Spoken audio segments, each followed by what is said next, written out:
Jadi ini bisa dibilang strategi Mas Engga ini sangat agresif ya kalau dalam hal portfolio risiko ya, Ya, karena tadi pilihan sahamnya juga sekilas saya lihat, oh ternyata pilihan sahamnya yang benar emang baru-baru ya, IPO ya. nih kelihatan kan Ah, ya. Nah berarti sebenarnya seneng emang tipikalnya seperti itu, lebih pasnya gitu ya berarti ya Mas Engga ya. sebenarnya kalau bicara kayak gitu sih lebih ke apa ya? Karena belum IPO gitu ya. Nah, misalnya kan kalau misalnya yang tampil second liner ya aku ikut juga. Misal kayak musim-musim itu ya MNC Group.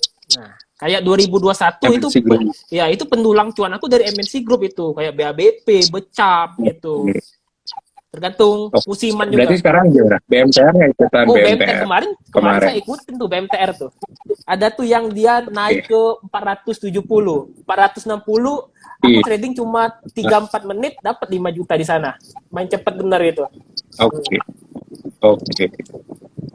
Yang volumenya naik tiba-tiba ini ya, yang pada waktu isu, bukan isu ya, pada Nah, RUPS itu ya ya. di situ aku Mhm. ngikutin terus tuh yang pas dia Oke, ngebentuk oke. volume gitu. Sampai hari terakhir yang jarum itu hari terakhir aku ngikutin dia. Nah, Oke, siap. Nah, kalau boleh tahu nih, berarti sebenarnya indikator yang Mas Engga hmm, dipakai dalam hal trading ya. itu apa nih? Apakah lebih ke saya memakai chart pattern, atau saya lihat candle, atau saya lihat MA, MA-nya itu seperti apa, atau ya udah seperti apa nih biasanya Oke, Mas kalau Engga? aku ya simple aja. Orang sih nyebut aku Mhm. cuma pakai naked chart aja. Jadi benar-benar chart telanjang, cuma ngegarisin support dan resisten itu doang. Terus lebih Itu ya, doang. terus lebih jeli ke pemilihan mungkin volume ya. Volume terus candlestick gitu. Itu doang cuma. Oke, itu Ya, doang. Berarti tentuin support dan ya, resisten, kemudian tentukan cari volume ya, gitu ya, ya, liatin ya. volume, udah gitu Ya, doang. gitu doang. Paling kalau entry by menit. Ya, kayak gitu doang emang. Oh, nah, pada saat entry itu bagusnya yang seperti apa tuh? Oke, kalau Apakah pada saat support atau Oke, bagaimana? kalau untuk entry, misal nih, aku contohin saham yang aku enak bener tuh di AHAP tuh, di tanggal-tanggal berapa ya. Pertama kita tahu dulu pas dia ada tren kencang nih. Aku contohin dulu ya. Oke, Nah, misal nih, ini kan kalau kita lihat nih, ini gerakannya abstrak nih. Jarum, jarum, jarum, istilahnya nggak ada volume dia kan. Nggak ada volume, tapi pas di tanggal 20 Juli ini, dia ada volume nih. ya, Ada volume, naik ya naik banget. banget. Ini volumenya mendukung juga. Ternyata setelah aku cari beritanya, ternyata dia mau rek isu. Terlepas dia mau rek isu bener apa kagaknya, selama dia ngebentuk volume Hmm. dan chartnya mulai berubah, yang awalnya abstrak chartnya, jadi ada candlestick besar kayak gini, itu aku ikutin. Berarti volumenya itu valid. Kenapa aku bilang valid? Untuk ngebentuk chart ini, itu bukan pakai pakai apa sih? Kalau bit kan bisa ditipu-tipu kan. Kalau volume kan asli.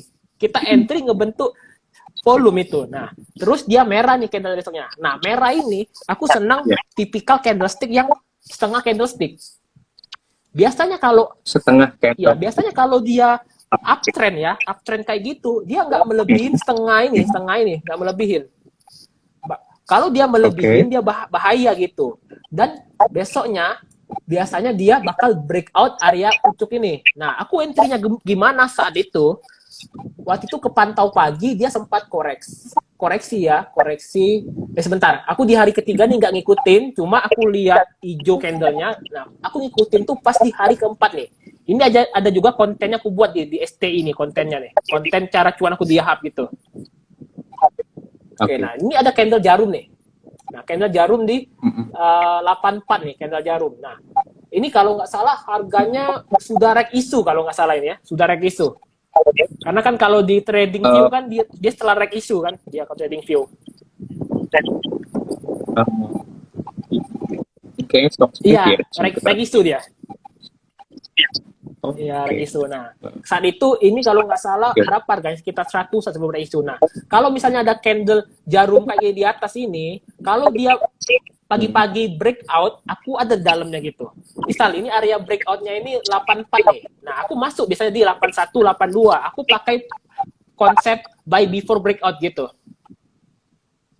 Buy before Breakout ya, breakout. karena gini, ini kan uptrend kan pola catnya ya. Nah, kalau kita beli pagi-pagi itu memancing retail lain untuk ngebantu HK. Jadi kita curi start duluan gitu. Ketika misalnya udah naik 5 tik, 6 tik, apalagi aku berani tuh kalau pagi-pagi pakai porsi besar itu. Aku udah take profit tuh, take profit sekitar 6, 7 tik, 8 tik, take profit aku gitu. Karena kalau beli buy before breakout, biasanya yang ngebuat breakout tuh retail juga. Jadi kita udah curi start duluan. Nah, terus kalau misalnya gagal break gimana? Ya kita seenggaknya bisa BOP kita. Cuma biasanya pengalamanku kalau dia uptrend kayak gini, dia rally-nya nggak bentar rally-nya gitu. Ini 1, 2, 3, 4. Dalam 4 hari kenaikan bisa sampai 100%. Nah, tipe-tipe sampai gini aku senang kayak gini. Karena inilah yang ngedulang cuan gitu. Oke. Nah, pertanyaan berikutnya nih yang dari Yoga Marta 21. Cara screeningnya gimana? Oke, kalau cara tadi kan kita kan tadi sudah nih langsung wah ini saham ini kan. Tapi di tahap awal kan kita pasti ada 700 saham nih yang kita wajib pilah-pilah nih. Nah, screeningnya Mas Engga boleh tahu nggak seperti apa? Kayak tadi kan yang saya bilang, setelah market close, aku sering review, misal nih, dari top gainer, apa aja saham yang naik hari ini. Aku biasanya melihat saham-saham biasa gitu. Terus aku lihat chart daily-nya. Saham-saham biasa itu bagaimana? Oh, saham-saham yang ordinary stock. Kan ada waran kan, itu skip aja saham kayak gitu. Skip aja saham biasa kayak gitu. Oke. Hindari waran. Ya, nah, terus itu, lihat nih, daily chartnya dulu, paling pertama, lihat dulu. Chartnya apa arahnya, uptrend, apa sideways, apa downtrend. Nah, kalau dia downtrend, lupain. Apa yang mau di day trade kan, kalau sahamnya downtrend. Karena sahamnya tekanan jualnya tinggi, masa mau day trade di sana? Bunuh diri kita. Jadi carilah yang sideways menjelang uptrend atau posisi uptrend. Nah. Oke. Wait, satu lagi. Karena kan ya siapa tahu ada yang newbie kan gitu kan ya, kita kan harus clear nih. Cara ngelihat uptrend Mas Engga dari mana? Cukup ngelihat chartnya doang atau saya ngelihat wah kalau candle di atas MA 200 bla bla bla atau bagaimana? Untuk ngelihat uptrend itu aku pribadi bisa dari bentuk chartnya, karakteristik candlenya, misal kayak tadi kan ya abstrak kan, jarum kan, tiba-tiba candle besar disertai volume. Nah, itu uptrend biasanya. Atau BMTR yang pertama muncul volume besar itu pertanda dia uptrend. Uptrend dalam artian setelah sideways lama tiba-tiba muncul volume besar. Dan dia berhasil breakout kan. Breakout ada di bulan berapa itu? Di bulan 2021 di bulan Juni. Breakout di 344. Nah, kalau dia breakout kayak gitu, volume itu positif uptrend. Ya, siap. Berarti pertama, kalau saya ringkas lagi, pertama cari yang top gainers dalam hari itu apa. Yang kedua, cari saham yang top gainers tersebut, chartnya dia tergolong trend, seperti itu ya. Oke, selanjutnya adalah bagaimana tuh? Selanjutnya volume, lihat volumenya. Volumenya. Nah, soal udah dapat volumenya, kira-kira gimana? Wah, saya besok bakal masuk ke sini nih. Gimana jangan bilang masuk, tapi jadikan pantauan. Pantauan dulu, watchlist. Jadikan watchlist dulu. Oh, watchlist. Jadikan watchlist dulu deh. Berarti watchlistnya ada banyak dong ya. Mas Engga biasanya berapa tuh watchlist tuh yang nggak banyak sih, paling 4, 5, 6, paling kayak gitu aja. Nggak banyak kali. Oke, 4-6 saham tiap harinya. Iya, paling kayak gitu. Selebihnya paling lihat dari running trade selebihnya. Nah, setelah itu baru, ada 4-6 saham watchlist ini saya bakal pantengin dari pagi gitu ya. Pagi gitu. Terus kita tahu dulu tuh kondisi pas market buka itu gimana. Kita tahu nih kalau misalnya IHSG jelek, biasanya terimbas ke saham-saham kan. Nah, kalau misalnya IHSG jelek, mending kita ya slow aja, jangan agresif gitu. Itu. Kalau IHSG-nya ibaratnya standar, misalnya naik 0, belasan atau turunnya sedikit, itu kan standar gitu. Nah, itu baru aku berani. Terus lihat juga bid offernya gimana. Nah, misal nih, kalau bid offernya tipis-tipis, aku masuk nggak? Masuk, tapi sesuaikan kondisi bid offernya. Misal kiri kanan tuh cuma ratusan, masa aku masuk ribuan? Keluarnya gimana? Susah kan keluarnya. Jadi sesuaikan dengan bid offer yang ada di awal ya. Jadi kita bukan orang yang langsung masuk di awal, tapi ngelihat situasi dulu. Kuncinya di situ. Lihat situasi dulu, lihat bid offernya seperti apa, baru kita ikutan gitu ya. Oke, nah berarti setiap harinya targetnya Mas Engga ini returnnya pakai tick atau wah saya minimal 2%, 3% atau bagaimana? Kalau untuk return ya, kalau teman-teman nerapin target, teman-teman bakal bias. Itu nggak bagus sebenarnya. Jadi gini, take it enjoy aja. Misal nih, Kalau market enak, ya udah trading lah. Misal anggaplah dengan modal 20 juta nih. Sehari udah ngantongin, Hmm. misalnya pagi tuh banyak tuh saham-saham rame rally tuh. Kita entry lah Hmm. dari modal 20 juta sehari dapat 1 juta misalnya. Nah, 1 juta itu berapa persen dari 20 juta? Sekitar 5% kan. Itu besar nggak sehari 5%? Iya, Besar banget. bisa. Nah, Menarik. kalau udah misalnya cuan besar kayak gitu, ya mending slow tradingnya. Jangan pakai lot yang sama. Takutnya kan 1 juta itu karena liquidnya agresif, 1 jutanya hilang gitu. Nah, sering kayak gitu kan? Oke, Nah, iya benar. Jangan greedy lah bener. intinya ya, jangan nah, itu ini. Jadi dari 20 juta, misalnya satu porto 20 Ya, juta. Mas Engga itu masuk ke langsung bagi rata 4 atau 5 atau ya udah saya fokus dulu oke. 20 juta satu, setelah itu baru 20 juta nah, atau bagaimana Oke. tuh? Kalau misalnya dari 4 watchlist kan, Hmm. aku entry satu saham. Aku biasanya entry-nya Hmm. kalau aku yakin, aku berani all in. Kalau misalnya aku nggak yakin paling paling maksimal masuk sekitar 50% maksimal gitu. Sekitar Oke. Jadi kalau nggak yakin 50% ya ini lima udah puluh nih persen langsung. itu pun entry-nya tuh bukan di satu harga. Kadang aku cicil dulu berapa kali cicil gitu. Ya. Oke. Dicicilnya di banyak harga gitu ya, masuk Oh, masuk masuk gitu ya. misal nih di menit nih ada chartingnya dia sideways nih, sideways dia. Sideways tapi daily-nya posisinya uptrend. Nah, kalau di menitnya sideways gitu Hmm. aku berani cicil. Kayak kejadian di Hub itu aku buka aja teman-teman di konten STI ada tuh yang aku cuan dari Hub. Itu ada aku entry pas sideways menit gitu. Itu cicil pelan-pelan gitu. Oke. Oke, siap. Thank you ini ya. Jadi secara screeningnya semoga bisa menjawab Ya. nih ya dari Yoga Marta ya. Karena pertanyaan banyak Oh banget nih ya, Mas Engga. siap. Nih Mas Engga nih laris banget. Siap. Oke, langsung yang kedua. Belum saya ini. Nah ini dari Disdos, money manajemennya bagaimana nih Mas? Apakah pakai margin? Nah, bagaimana nih Oke. Mas? Harus pakai margin apa Oke, gimana kalau nih? kita bicara margin itu ada momentumnya kapan Mhm. pas? Ada momentumnya. Kapan Oke, momentum seperti apa margin tuh Mas? itu dipakai? Kita ingat-ingat Mhm. 2020 market crash bener. Crash bener kan? Mhm. Yakin nggak setelah Mhm. crash itu bakal ada recovery? Pasti ada recovery. Nah, Mhm. pas recovery itulah momen enak pakai margin. Enak benar pakai margin. Oke, oke. Jadi setelah crash ada recovery, saatnya pakai Ya, margin gitu kenapa aku jadinya ya. bilang seperti itu? Ibaratnya nih, Ya, ISG turun saat itu dari 6.000 sampai 4.000. Itu kalau nggak salah ya. 40%, 30% ada itu. Nah, ditambah saat itu pemerintah dunia udah mulai terbitin vaksin. Berarti ada cara untuk menanggulangi COVID. Nah, kalau misalnya ada cara seperti itu, kedepannya apa yang terjadi? Pasti ekonomi bakal hidup lagi. Contoh dari mall dibuka, segala macam dibuka. Nah, itu recovery nggak? Tanda-tanda recovery nggak? Itu pasti tanda recovery. Nah, saat itulah momen pakai margin. Nah, kebenaran di saat itu, aku belum tahu margin. Jadi aku trading pakai max limit. Oke, Pakai max limit aku. oke. Jadi kalau Siap, kalau siap. misalnya bicara itu high risk, benar high risk. Tapi balik ke pribadi. Kalau Mhm. pakai margin itu, siap nggak cut loss? Balik ke mental masing-masing aja. Oke, siap. Ya.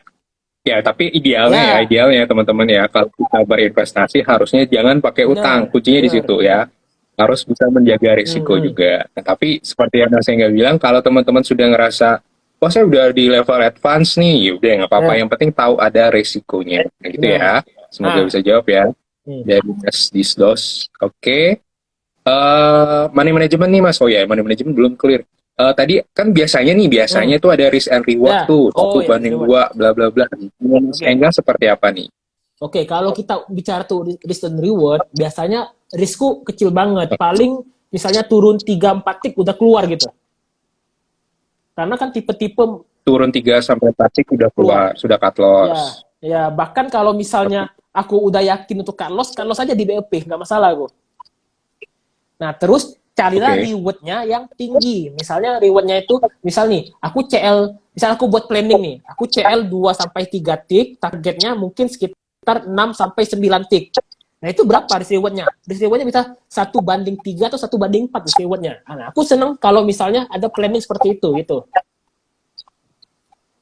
Oke. Nah, ini sebenarnya udah menjawab dari MMD 1903 ya. Cut loss tuh Hmm. berapa tick atau berapa persen. Jadi Mas Engga ini Hmm. prefer tick ya, bukan Ya, persen ya. enggak. Kalau Ya, persen itu takutnya kita bias. Itu takut jangan dari persen. bias. Ya. Nah, di awal juga bilang ya, jangan pakai persen karena persen itu bisa bikin Ya, bias. Tapi apakah cuman fokus dari bid dan offer? Sepertinya enggak ya enggak. Mas ya. Karena tadi ada dari charting juga, dari broker summary, bahkan charting menit, ya gitu. Hmm. Oke, jadi tidak hanya pakai bid dan offer ya, tapi Ya, mengkombinasikan ya tadi ya hmm, Mas ya. ya, Ada broker summary, ada chart, ada gainers seperti itu hmm, ya. hmm.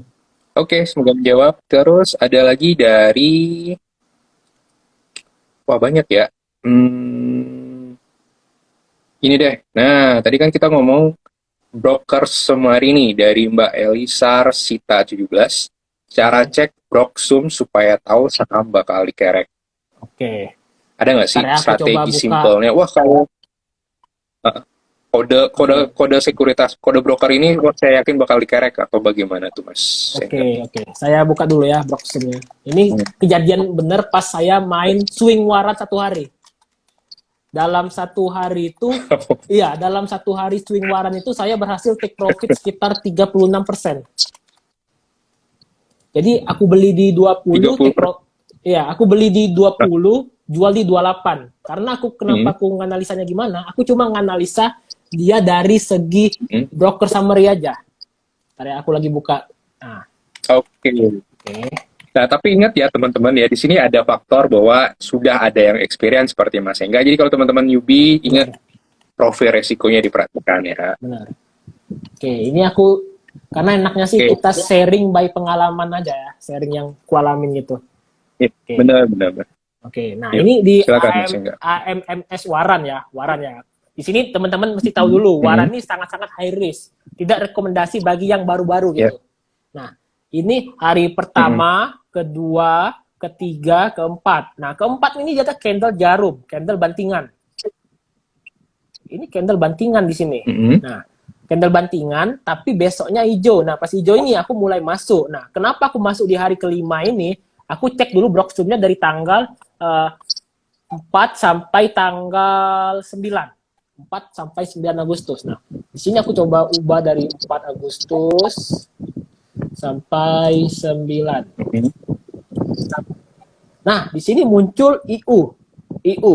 Nah, IU ini siapa? IU ini kalau teman-teman cek di RTI, IU itu underwriter-nya saham AMMS. AMMS. Oke. Ya. Jadi logikanya gini teman-teman, ngapain induk underwriter-nya masih ngumpulin saham, tapi pas di jarum ini dia belum jualan, berarti masih mau dinaikin. Nah, besoknya di 20 aku beli. Nah, aku beli di 20 ini, kenapa aku beli 20? Karena posisi menitnya itu sideways tuh, sidewaysnya nggak kemana-mana. 19-20, 19-20. Nah, aku beli sore, setengah 3 itu kalau salah, tiba-tiba closingnya di 23 closingnya. Itu udah lumayan 3 tick itu, udah sekitar 10%-an cuan. Cuma aku berpikir nih, kemungkinan besar dia bakal breakout di sini. Ternyata cuma sentuh doang. Nah, sentuh doang, lalu besoknya candle merah. Nah, kapan aku jualan? Aku jualan nih candle merah ini, aku pasang stop loss. Stop lossku di sekitar 27-28. Jadi barangku terjual semua di 2 angka itu. Nah, kalau teman-teman cek Broksum yang merah ini, tanggal 12 Agustus, nah, ini kan awalnya sampai 4 sampai 9 Agustus. Coba kalau kita besarin, sampai tanggal 10 IU masih top buy nih dengan 600.000 lot. Terus kalau misalnya tanggal 11 malah makin besar nih, 1,3 juta lot. Besar kan? Nah, tapi kalau kita ubah ke tanggal 12 Agustus 12 Agustus kita ubah. Oke, di sini nggak ada IU nih, 12 Agustus nih. Nggak ada IU. Di mana kan IU? Dan IU benar-benar dia jualan nih, bersih. 1,9 juta lot. IU nih. Jadi yang dia ngumpulin banyak, terus dia banting pas posisi udah mau break resist gitu, dia banting gitu.